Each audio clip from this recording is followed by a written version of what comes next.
வணக்கம் நண்பர்களே, நாம் இன்னைக்கு இந்த வீடியோவில் என்ன ஒரு முக்கியமான தகவலை பற்றி தெரிஞ்சுக்க போகிறோம் அப்படின்னு சொல்லிட்டு பார்த்தீங்கன்னா, குக் வித் கோமாளி சீசன் 7 செட்டில் நடந்த ஒரு பிரச்சனை தான் இன்னைக்கு சமூக வலைதளங்களில் மிகப்பெரிய பேசுபொருளாக போயிட்டுருக்கு. அதாவது வாட்டர்மெலன் ஸ்டார் அப்படின்னு சொல்லப்படுற திவாகர் மற்றும் புகழ், கானா வினோத், மாகாபா ஆனந்த் அப்படின்னு சொல்லிட்டு இவங்க 4 பேருக்கும் நடுவில் நடந்த இன்னைக்கு இஷ்யூ தான் இன்னைக்கு போலீஸ் விசாரணை அளவுக்கு ரொம்ப பெரிதாக போயிருக்கு.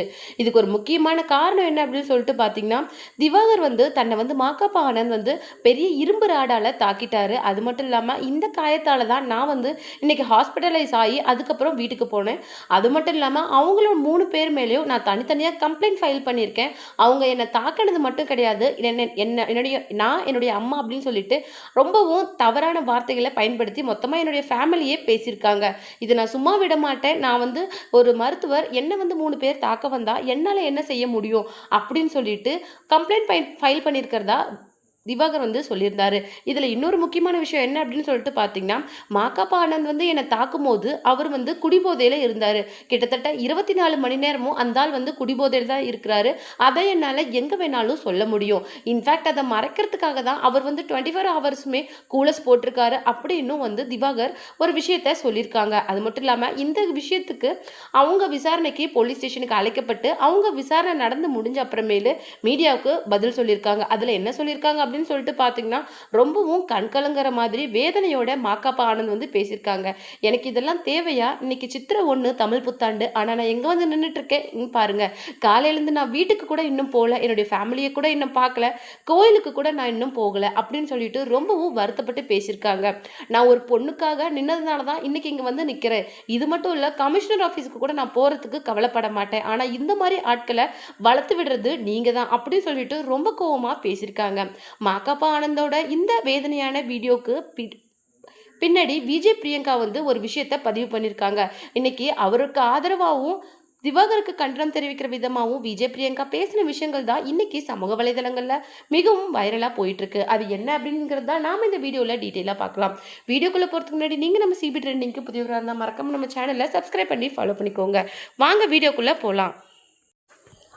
மாகாபா ஆனந்தோட இந்த விஷயத்துக்கு ஆதரவாக விஜய் பிரியங்கா என்ன சொல்லியிருக்காங்க அப்படின்னு சொல்லிட்டு பார்த்தீங்கன்னா, உண்மையிலேயே சிடபிள்யூசியில் நடந்த விஷயங்கள் எனக்கு உண்மையிலேயே வருத்தத்தை தான் கொடுக்குது. முக்கியமாக மாகாபா ஆனந்த் சொன்ன விஷயத்தை கேட்கும்போது எனக்கு ரொம்பவும் வருத்தமாக இருந்தது.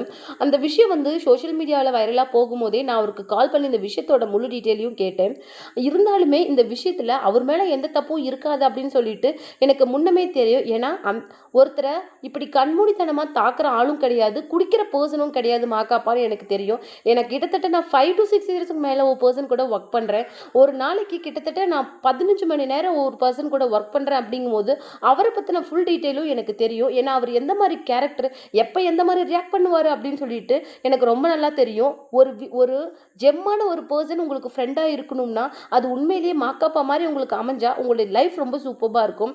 என்னுடைய வெல்விஷர். அது மட்டும் இல்லாமல் என்னுடைய லைஃப்பில் முக்கியமான டெசிஷன் நான் எடுக்கும் போது அவர் நிறைய விஷயங்களில் ஹெல்ப் பண்ணியிருக்காரு. இப்படி மாகாபா ஆனந்தை பற்றி விஜய் பிரியங்கா சொல்லியிருக்காங்க. தமிழ் புத்தாண்டு அன்னைக்கு நான் எங்கே நின்றுட்டு இருக்கேன் பாருங்க அப்படின்னு சொல்லிட்டு அவர் சொல்லி கண் கலங்கும் போது உண்மையிலேயே எனக்கு ரொம்ப வருத்தமாக இருந்தது. உண்மையிலேயே திவாகர் தன்னை தாக்கிட்டாங்க. அது மட்டும் இல்லாமல் தன்னுடைய மொத்த ஃபேமிலியுமே அபியூசிவான வேர்ட்ஸை யூஸ் பண்ணி பேசியிருக்காங்க. 3 பேர் தாக்கும் போது ஒரு மருத்துவரால் என்ன செய்ய முடியும் அப்படின்னு சொல்லிட்டு அடுக்கடுக்காக கம்ப்ளைண்ட்டாக ஃபைல் பண்ணிக்கிறதா எனக்கு பார்க்கும்போது ரொம்பவும் கஷ்டமாக இருக்குது. அதாவது எப்படி இப்படி பிளான் பண்ணி 3 பேர் மேலேயும் கம்ப்ளைண்ட் ஃபைல் பண்ண முடியும்? அது மட்டும் இல்லாமல் கானா வினோத்தோட வைஃப் கிட்ட அபியூசிவான வேர்ட்ஸை யூஸ் பண்ணி பேசுனதுனால தான் புகழும் சரி மாகாபாவும் சரி அந்த பிரச்சனையிலேயே தலையிட்டாங்க. அது மட்டும் இல்லாமல் அந்த பிரச்சனை சம்பந்தமான வீடியோ ஃபுட்டேஜும் அவங்க கிட்ட இருக்கு. 30 பேரும் அதுக்கு சாட்சி சொல்றதுக்கும் ரெடியாக இருக்காங்க. ஏன்னா இன்க்ளூடிங் ஜட்ஜஸ் அங்கே நடந்த விஷயங்களை எல்லாருமே கவனிச்சிருக்கிறாங்க. அது மட்டும் இல்லாமல் இந்த விஷயத்துக்கு மாகாபா ஆனந்த் குடிச்சிருக்காரு அப்படின்னு சொல்லிட்டு இன்னைக்கு திவாகர் சொன்ன விஷயத்த கேட்கும்போது எனக்கு ரொம்பவும் கோவம் வந்தது. உண்மையிலேயே அப்படி ஒரு பர்சனை ஒரு சொசைட்டியில் ஒரு நல்ல மரியாதையோடு இருக்கிற ஒரு பர்சனை அப்படி எப்படி சொல்ல முடியும் அப்படிங்கிற மாதிரி சொல்லியிருந்தாங்க. அது மட்டும் இல்லாமல் இந்த மாதிரி ஆட்களை தயவு செய்து சொசைட்டியில் வளர்த்து விடாதீங்க. நிறைய டேலண்டோடையும் திறமைகளோடையும் எவ்வளவோ பேர் வந்து இன்னைக்கு வெளியில வாய்ப்புக்காக காத்துட்டு இருக்காங்க. ஆனா இந்த மாதிரி ஆட்கள் கிட்ட திறமையும் கிடையாது, எந்த விதமான டேலண்ட்டும் கிடையாது.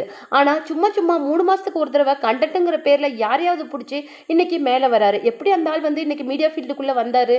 இன்னைக்கு சூர்யா மாதிரி இமிட்டேட் பண்ணி காமெடி பண்ணதுனால தான் இன்னைக்கு அவரு மீடியா ஃபீல்டுக்குள்ள வந்தாரு. அப்படியே அவரை ஒரு காமெடியனா தான் இன்னைக்கு திவாகரை சொசைட்டில பாக்குறாங்க. ஆனா அவர் உள்ள வந்ததுக்கு அப்புறமேல பிக் பாஸ்லயும் சரி, இன்னைக்கு சிடபிள்யூ செட்லயும் நடந்துக்கிறத பார்க்கும்போது கானா வினோத்தை மேபி ரிவெஞ்ச் பண்ண ட்ரை பண்றாரோ அப்படிங்கிற மாதிரி தான் எல்லாருக்குமே தோணுது. ஏன்னா சிடபிள்யூசி செட்ல மட்டும் கிடையாது, பிக் பாஸ் சீசன் 9லயே இன்னைக்கு திவாகருக்கும் கானா வினோத்துக்கும் செட் ஆகல. அடிக்கடி அவங்க சண்டை போட்டுக்கிறாங்க அப்படிங்கிற மாதிரி ஒரு விஷயம் வந்தது. ஆனா ரொம்ப ஏர்லியரா அவர் எவிக்ட் ஆனதுக்கு அப்புறமேல இந்த பிரச்சனை இல்லை. ஆனா இப்போ இந்த சிடபிள்யூசி செட்ல வந்து இன்னைக்கு திவாகர் வந்து ரொம்பவும் கிளியரா தெரிய விஷயம் என்ன அப்படின்னு சொல்லிட்டு பாத்தீங்கன்னா, அவர் ரிவெஞ்ச் மோட்ல தான் இருக்காரு அப்படின்னு தெரியுது. அது மட்டும் இல்லாம இந்த மாதிரி பெண்களை அபியூசிவா பேசுறவங்கள இந்த மாதிரி ரியாலிட்டி ஷோக்குள்ள அலோவ் பண்ணக்கூடாது. அவங்கள சேனல் வந்து வெளியில அனுப்புறது 100% உண்மையா இருந்தாலும் இந்த விசாரணையெல்லாம் முடிஞ்சதுக்கு அப்புறமாவது இந்த மாதிரி ஆட்களை இனிமேல் சேனல் வந்து ரெக்ரூட் பண்ணாம எடுக்கிறது ரொம்ப நல்லது அப்படிங்கிற மாதிரி மாக்காப்பா ஆனந்துக்கு சப்போர்ட்டிவா இன்னைக்கு விஜய் பிரியங்கா பேசுற இந்த விஷயங்கள் தான் சோசியல் மீடியால மிகப்பெரிய வைரலா போயிருக்கு.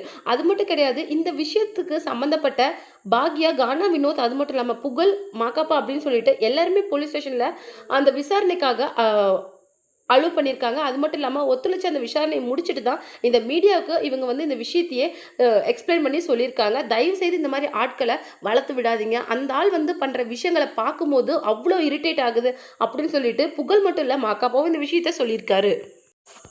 சின்ன மருமகள் ஹீரோயினான ஆக்ட்ரஸ் ஸ்வேதா வந்து இன்னைக்கு கண்ணீர் மல்க ஒரு வீடியோ போட்டிருக்காங்க. தயவு செய்து என்னை விட்டுடு, எனக்கு உன் கூட வாழ்கிறதுக்கு துளி கூட விருப்பம் கிடையாது, என்னுடைய லைஃப்பை என்னை நிம்மதியாக வாழ விடு. இது வரைக்கும் நீ வாங்கின கடனுக்காக தான் நான் இவ்வளோ நாள் வந்து அந்த கடனை கட்டுறதுக்காக தான் நான் சம்பாரிச்சிட்ருக்கேன். நான் சம்பாதிக்கிற ₹1 காசில் கூட நான் இன்னும் அனுபவிக்கலை, என்னுடைய பேரண்ட்ஸ்க்கு கூட கொடுக்கல. உனக்காக நான் வாங்கின கடனை தான் நான் இது வரைக்கும் கட்டிகிட்ருக்கேன். நல்ல வேளை எனக்கு ஒரு சீரியல் ஆப்பர்ச்சுனிட்டி கிடைச்சதுனால எனக்கு எந்த ப்ராப்ளமும் இல்லை.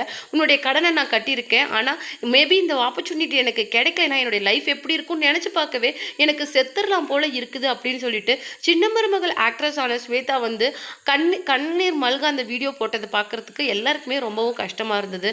அது மட்டும் கிடையாது, நான் கோர்ட்டில் இவ்வளோ தூரம் எதுக்காக போராடுறேன்னா உன்கிட்ட இருந்து எனக்கு ஒரு முழுமையான விடுதலை வேணும். எனக்கு உன்னுடைய மூஞ்சை பார்க்க கூட பிடிக்கல. அதாவது நீ இன்னும் எவ்வளவு தான் பாசமான வார்த்தைகளை பேசி பேசி என்னை காயப்படுத்த போற அப்படின்னு தெரியல. ஒரு வாய்ப்பு கொடு சொல்லிட்டு என்னை கெஞ்சரில்ல, கேட்கறில்ல. ஆனால் எனக்கு உன் கூட வாழ்றதுக்கு துளி கூட விருப்பமே கிடையாது. விருப்பம் இல்லாத ஒரு பொண்ணை வாழ சொல்லி நீ ஏன் கட்டாயப்படுத்தி என் மனசை ரொம்ப காயப்படுத்துற அப்படின்னு சொல்லிட்டு ரொம்பவும் கண்ணீர் மல்க அந்த வீடியோவை அவங்க கொடுத்துருக்காங்க. ஒரு பக்கம் யூடியூப் சேனல்ஸில் என்னை பற்றி தப்பாக பேசுகிறேன், இன்னொரு பக்கம் எனக்கு கால் பண்ணி என் கூட ஒரு தடவை வாழு, எனக்கு ஒரு சான்ஸ் கொடு அப்படின்னு சொல்லிட்டு கெஞ்சுறேன். இதில் எது உண்மை? நீ இன்னும் உன்னுடைய ஃப்ராடுத்தனத்தை நிறுத்தவே இல்லை, என்னை தயவு செய்து விட்டுடு, உங்ககிட்ட எனக்கு விடுதலை கிடைச்சா போதும்னு சொல்லிட்டு ரொம்பவும் கண்ணீர் மல்க அந்த பதிவை சின்ன மருமகள் ஹீரோயினான ஸ்வேதா வந்து கொடுத்துருக்காங்க.